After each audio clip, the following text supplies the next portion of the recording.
Sa madaling salita, wala pa talaga tayo nakukuha na multi-role fighter sa ating Armed Forces of the Philippines. Bago ito yung patuloy mga idol, subscribe man ako. Salamat.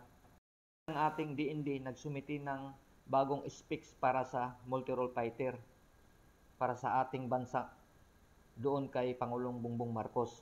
Sa madaling salita, wala pa talaga tayong nakukuha na multi-role fighter para sa ating Armed Forces of the Philippines. Sabi ng DND Secretary Gilberto Teodoro Jr., Martes ng gabi sa anibersaryo ng Republic of Korea, Grand Hyatt, Manila sa Taguig.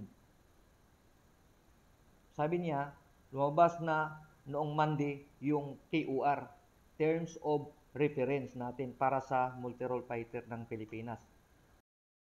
Pag maaprubahan na ng Pangulo ang request ng mga MRF ng Armed Forces of the Philippines, mapupunta ang TOR, Terms of Reference sa Horizon 3 ng Armed Forces of the Philippines Modernization Program.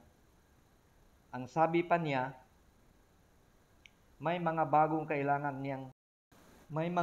kailangan niyang ipasa sa Pangulo para paaprubahan.